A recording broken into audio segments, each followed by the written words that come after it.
Lorsque l'apôtre Paul écrit aux Corinthiens, il annonce que nous avons ce ministère.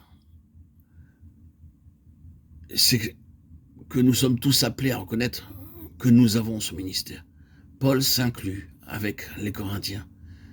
Ce n'est pas quelque chose qui est réservé par la vertu d'un geste officiel à une certaine classe de gens appelés pasteurs ou missionnaires. Ce ministère appartient à tout enfant de Dieu. Il existe sous une forme intensifiée chez ceux qui ont été spécialement mis à part pour le service de l'Évangile. Mais il nous est échu à tous. Quand nous pensons au ministère, nous ne nous représentons pas quelque chose de distinct et de séparé, appartenant en propre à une catégorie privilégiée de croyants. C'est toute la maison de Dieu, c'est le corps de Christ tout entier qui exerce ce ministère. Il incombe à chaque membre, chacun d'entre nous en a sa part. Aussi ces mots s'appliquent-ils à vous autant qu'à moi. Nous avons ce ministère.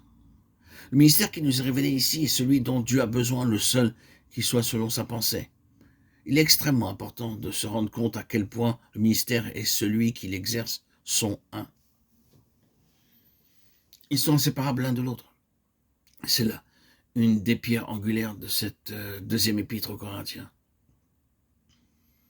La valeur du ministère ne dépassera jamais celle du ministre. Tant vaut l'homme dans ce qu'il est en lui-même, tant vaut le ministère. Aussi, cette lettre qui donne tant de place à cette question de ministère a-t-elle un caractère autobiographique très prononcé. On plonge entre les lignes dans la vie intérieure du serviteur de Dieu. Son histoire intime transparaît là.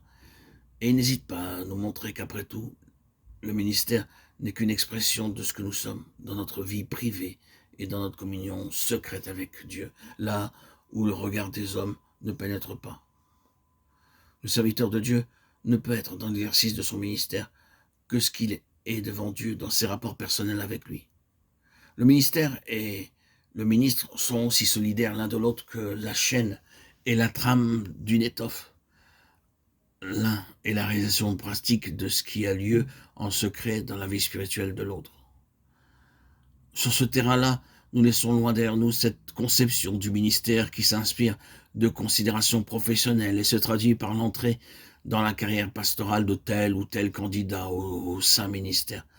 Dans tout ce que le Nouveau Testament a à nous dire du service de Dieu, il n'y a rien qui éveille la moindre idée d'une profession ou d'une carrière. Ce n'est pas quelque chose qu'on embrasse ou dans lequel on vous installe à un moment donné.